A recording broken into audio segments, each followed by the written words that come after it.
Good afternoon, ETT members. I'm bringing this message to you today in my capacity as ETT Grievance Coordinator, and I wanted to talk just a little bit about what we are doing as a local to address some of the issues that you experience on an ongoing basis through the grievance arbitration process. We hear from many of you on a daily basis about the challenges that you face during this unprecedented COVID pandemic. We are hearing from kindergarten teachers who still do not have an ECE. We are hearing from many members whose class sizes would appear to be in violation of provisions of both the collective agreement as well as the Education Act. We continue to hear from members who are expected to deliver their own preparation time, and we continue to hear from members about the lack of resources, training, and tools with which to conduct your duties. We are also hearing from members in virtual schools who are being expected to go above and beyond just taking daily attendance, and are also being expected to monitor the whereabouts of students by calling home, reporting to administration, duties which fall well outside the scope of what our members in face-to-face schools are expected to do, and certainly well outside the scope of what our members are expected to do in the Education Act. I want you to know that we are filing a policy grievance, and we have filed a policy grievance, an omnibus policy grievance, to address all of these and many, many more issues which continue to come to our attention from our members in virtual schools. I'm pleased to let you know that both myself and the ETT president presented this policy grievance to the board last week,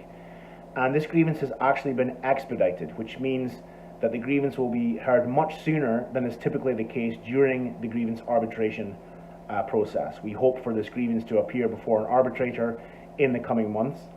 which is to reflect the unprecedented nature of the challenges faced by our members at this time, as well as the urgency of the issues in question.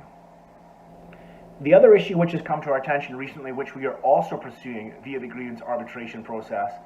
is training and resources with respect to progress report cards. Reporting on student achievement and evaluation, sending report cards home to parents, is a core duty of a teacher. It is not a voluntary activity. Members in virtual schools received an email last Friday afternoon from administration informing them that they would be welcome to attend a training webinar on the following Monday and or Tuesday in order to inform themselves about what they are required to do with respect to the new progress report card platform that they are using. Again, our teachers should not be expected to choose between their collective agreement entitlement to an uninterrupted lunch and training, which forms a core part of their duties as a teacher. It is time that the school board provided our members with the training and the resources and the tools that they need to do their job by releasing our members during the instructional day, not relying on the goodwill of our members to give up their time at lunchtime, before and after school. We have filed an additional policy grievance on this issue to seek redress on this matter. Finally, I would like to draw your attention to the fact that we need data from you in order for all of these grievances to be successful.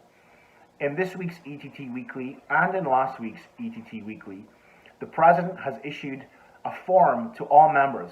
which we are asking you to complete if you have been affected by one of the many issues which are included in the multiple policy grievances which we currently have on the docket with the Toronto District School Board.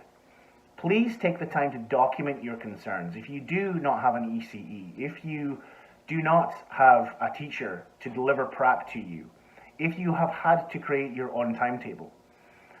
if you are having to teach asynchronously and synchronously at the same time, please, please, please take the time to document and provide us with the data that we need in order to make a compelling case before an arbitrator and seek the appropriate redress that our members need at this time. Without the data, we cannot make that case, and so we need you to report on the form which has been issued to our members on the ETT Weekly both this week and last week. If you have any questions about this,